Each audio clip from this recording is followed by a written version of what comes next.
Okay, good afternoon, Ms. Ang and teams. So today we are going to discuss the topics on multilingualism in the Malaysian classroom. But I would like to highlight that Izzah will be sharing her points also after our video. Okay, so the first question, how does being in a multilingual society affect how students learn English? So, for me, being in a multilingual society, it helps students to develop cognitive flexibility as they are used to switching between languages. This makes it easier for them to pick up English vocabulary and structure. However, it also presents challenges such as code switching, like mixing languages in the sentences. For example, we could see that many Malaysian students would say, "Can I borrow your pen?" The word is actually borrowed from Chinese dialects or Malay, which actually affects their sentence structures. Okay, so what do you think, Syafiqah? Thank you, Syazwanie. So I actually agree with your statement. So for me, since the students are already familiar with multiple languages, they tend to compare English grammar and the pronunciation with their own native languages. Sometimes this cause errors in sentence structure. Because for example, a Malay speaking student may say, she go to school yesterday instead of she went to school yesterday, because Malay does not change verb forms for past tense. Okay. Okay, maybe we can move on to the next question. The second question is, what strategies do you use to support students who are learning English as the second or third language? Okay, maybe, okay, I'll start first. For me, storytelling and role-playing activities provide the students with real-life context for them to practice English in their daily life.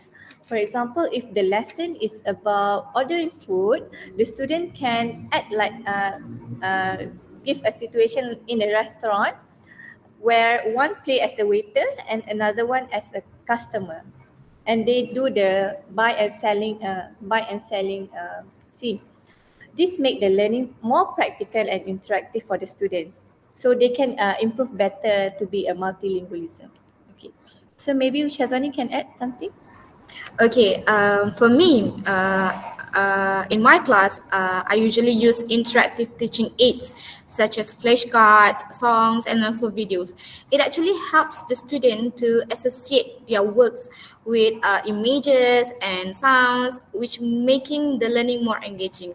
Because students nowadays like to use gadgets and all that, so they are exposed to those things, to those technologies. So as a teacher, we should put the technology in our lesson plan. So, like for example, a video of all McDonald had a farm while using animal flashcard can reinforce vocabulary like cow, sheep, and duck in a fun way. Because I could say that a lot of students, especially students in urban areas, they are not really familiar with cows and all those things. So by incorporating videos and also flashcards, it helps them to, I remember this, I saw this before.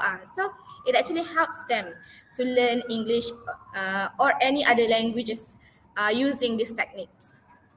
So how about to the next question? So, does the current curriculum adequately reflect Malaysia's multilingual identity, and how can it be improved? So, can I start first? Okay. So, our Malaysian curriculum acknowledges multilingualism, but there is still a strong focus on rote memorizations rather than practical communications. For example, there are many students can write grammatically correct essays, but they are struggle to hold a conversation in English because they lack speaking practices. So actually, by using CEFR, which is we need 4 skills of reading, speaking, writing, and also listening, it actually helps our curriculum to handle the students to improve their English language. What do you think, Syafiqah? Okay, thank you, Syazwanie. So for me, I think English lessons should include more culturally relevant materials to help the students relate to the language better. So maybe we as a teacher can use more materials in Malaysian context so that the student can relate better with the learning, because they feel more familiar with the Malay traditional materials rather than using Western literature.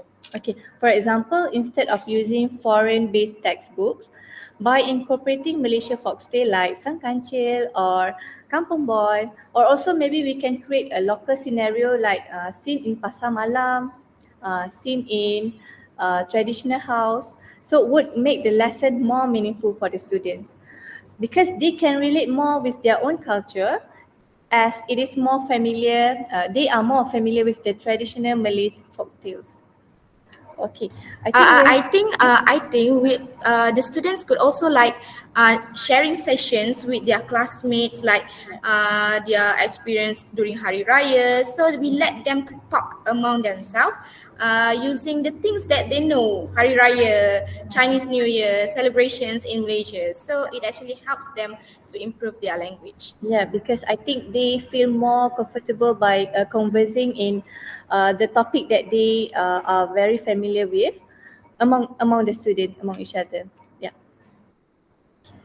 Thank you so much for the question given for forum discussion of multilingualism in the Malaysian classroom.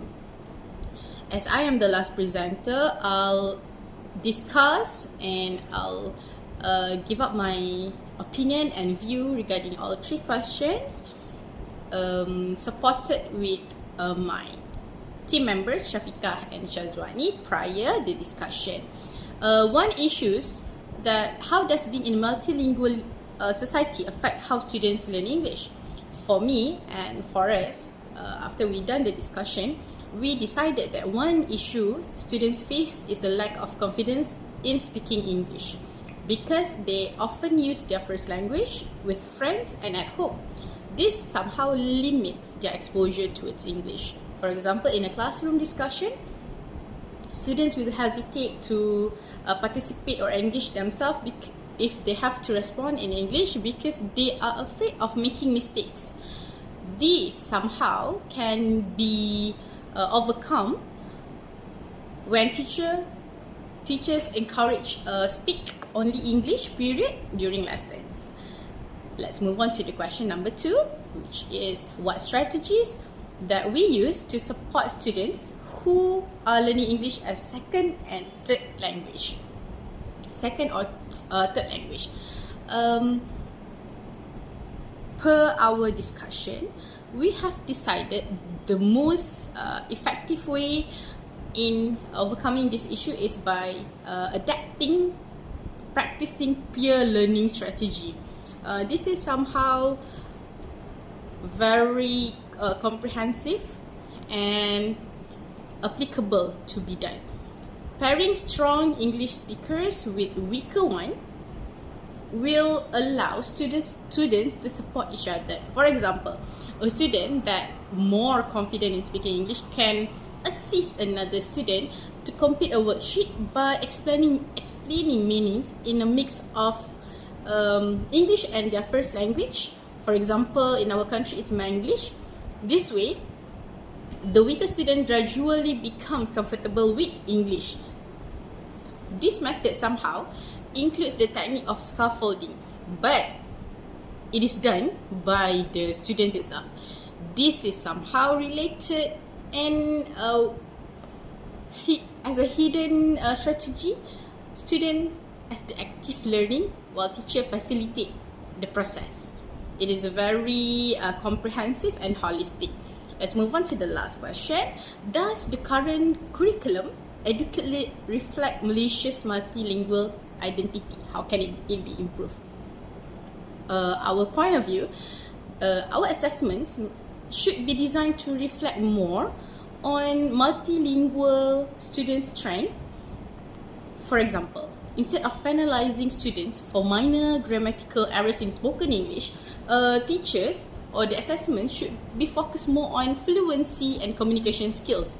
because we should not lose the bigger picture while giving the attention to these tiny little details. What important is the strength, so that gradually the tiny errors can be reduced.